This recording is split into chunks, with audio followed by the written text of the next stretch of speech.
مولاي صل وسلم دائما أبدا على حبيبك خير. Assalamualaikum warahmatullahi wabarakatuh.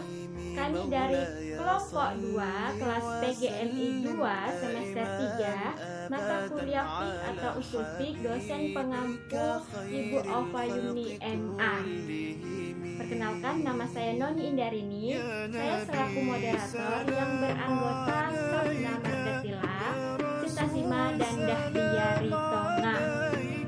Di sini kami ingin menjelaskan materi tentang Toharo 1. Baiklah, saya selaku pemateri pertama ingin menjelaskan tentang pengertian Toharo dan landasan hukum. Seseorang yang ingin melakukan kegiatan beribadah seperti sholat dan membaca Al-Quran, ia terlebih dahulu bersuci dari hadas dan najis. Bersuci biasa kita kenal dengan istilah lain yaitu toharo. Nah, apa sebenarnya arti toharo tersebut? Dari segi bahasa, toharo adalah bersih atau suci dari segala yang kotor, baik bersifat abstrak. Sedangkan menurut syara, toharo adalah menghilangkan hadas dan najis. Dari beberapa kitab fikih seperti Al-Fiqhi Al-Islamani wa Hadilatuhu karya Wahba Az-Zuhaili, dalam bahasa toharo adalah suci dengan makna lain yaitu az-zofah, yaitu kebersihan. Ada dua objek toharo, yaitu ada hadas dan najis. Nah, di sini kita mengenai bersuci dari hadas dan bersuci dari najis. Islam memandang masalah toharo ini yaitu salah satu masalah yang sangat penting dan tidak dianggap remeh. Ada dua hal yang mengenai tersebut. Yang pertama itu karena toharo menjadi syarat sahnya ibadah seperti ibadah sholat. Jika sholat tidak dibangun dengan dasar toharo, maka sholat tersebut akan dianggap tidak sah. Kemudian yang kedua, mengapa Islam memandang sangat penting bahwa toharo ini? Karena toharo ini yaitu secara langsung berkaitan dengan kebersihan, sebagaimana dalam firman Allah dalam Al-Qur'an ayat 220. Bismillahirrahmanirrahim. Innallaha yuhibbut tawwabin wa yuhibbul mutatahhirin. Yang artinya, sungguhnya Allah menyukai orang-orang yang bertobat dan menyucikan dirinya. Sekian dari penjelasan saya, kemudian akan dilanjutkan oleh pemateri kedua.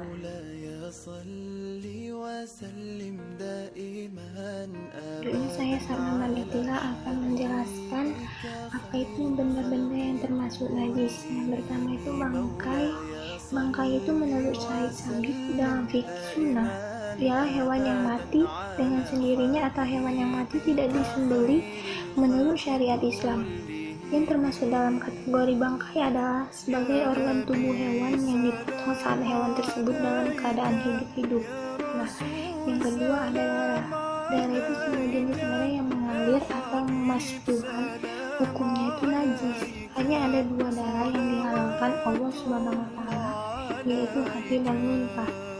Nah, jenis darah yang dihukumi suci itu adalah darah orang yang mati syahid, darah yang tertinggal atau sisa-sisa yang terdapat dalam potongan daging dari binatang yang disembelih berdasarkan syariat Islam, dan darah hewan yang tidak berdarah mengalir seperti kuku. Nah, yang ketiga babi dan anjing.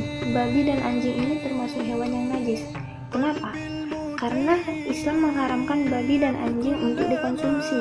Tak hanya itu, Islam tak menetapkan bahwa najisnya babi dan anjing tergolong sebagai najis yang berat atau mukhaladah babi dan anjing bukan hanya najis, namun juga haram untuk dikonsumsi. Nah, bagian-bagian tubuh dalam babi dan anjing yang disepakati kenajisannya adalah air liurnya, ingus, keringat, dan air matanya. Nah, yang keempat, nanah. Nanah dihukumi najis itu sebab nanah sebenarnya adalah darah yang berubah. Yang kelima, sesuatu yang keluar dari kubul dan dubur kecuali mani.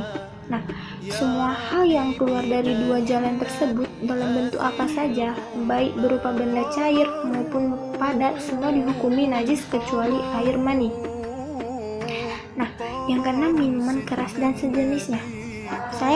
Khamar dan sejenisnya bukan saja haram untuk dikonsumsi, akan tetapi benda ini juga dihukumi najis.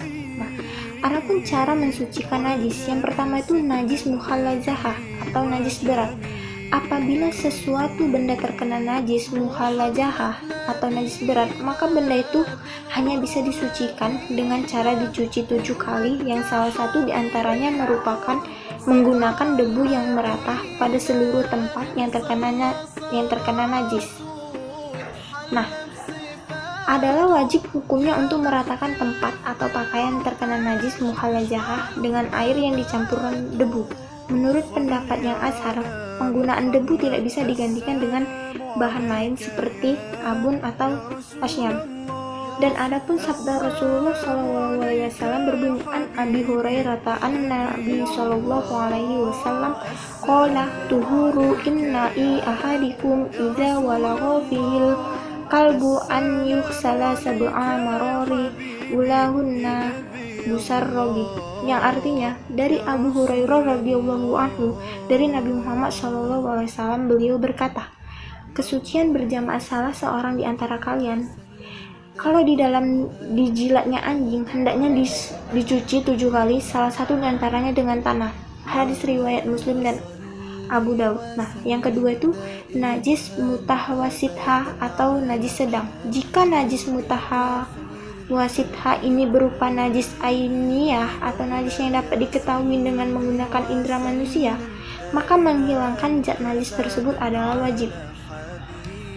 Nah, yang ketiga itu najis mukhafafah atau najis ringan.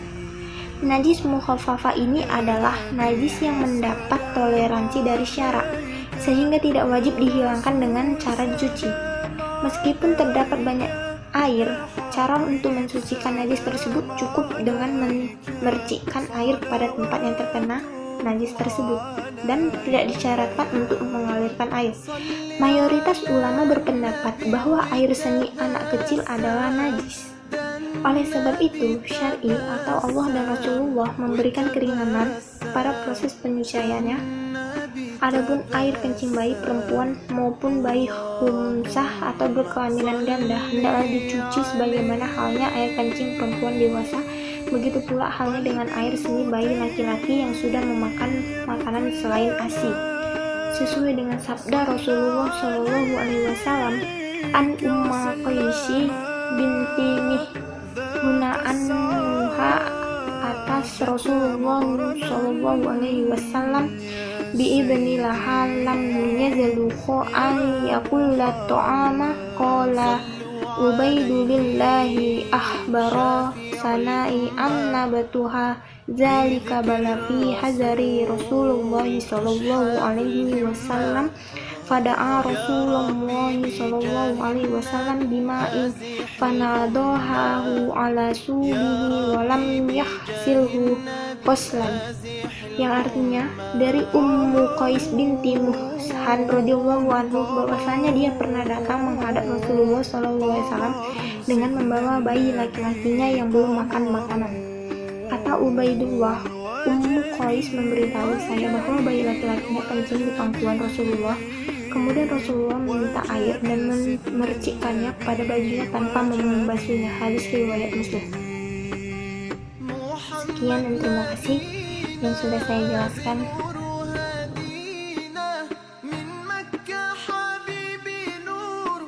Assalamualaikum warahmatullahi wabarakatuh. Nama saya Rahliya Tonga, NIM 0306192064, Fakultas Ilmu Tarbiyah dan Keguruan UIN Sumatera Utara. Di sini saya akan mengekspresikan pengertian haid, nifas, dan istihadah. Yang pertama itu adalah haid. Haid adalah darah yang keluar dari rahim seorang wanita pada waktu-waktu tertentu, yang bukan karena disebabkan oleh sesuatu penyakit atau adanya proses persalinan, di mana keluarnya darah untuk merupakan sunatullah. Masa haid pada wanita itu berbeda-beda. Ada yang paling lama haidnya ada 3 hari, dan ada juga yang lebih dari 10 hari. Dan yang kedua, nifas. Nifas adalah darah yang keluar dari rahim wanita setelah wanita itu melahirkan. Yang ketiga adalah istihadah. Istihadah adalah darah yang keluar di luar kebiasaannya, itu tidak pada masa haid atau pada masa haid, dan bukan pula karena melahirkan. Dan umumnya darah ini keluar karena sakit, sehingga sering disebut darah penyakit. Sifat darah istihadah ini umumnya berwarna merah segar seperti darah pada umumnya, encer dan tidak berbau. Sekian dari saya, dan selanjutnya materi keempat.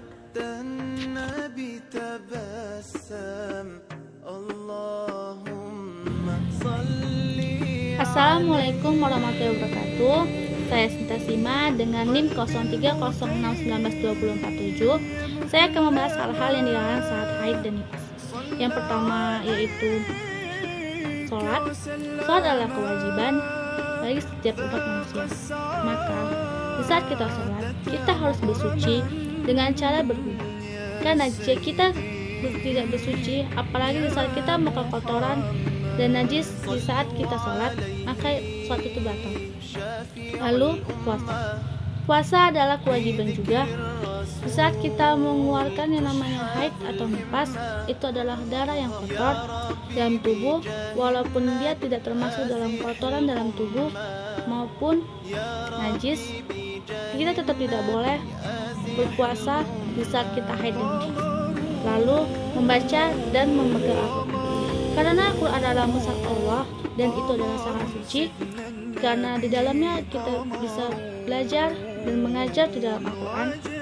Maka Al-Quran tersebut tidak boleh kita sentuh dan juga kita baca, walaupun banyak bertentangan tentang adanya boleh tidaknya kita membaca ataupun tidak membaca Al-Quran tersebut. Lalu yang terakhir, tawaf. Karena tawaf mempunyai syarat, yaitu bersuci. Tanpa adanya bersuci, kita tidak bisa melakukan tawaf. Sekian dari kami. Assalamualaikum warahmatullahi wabarakatuh.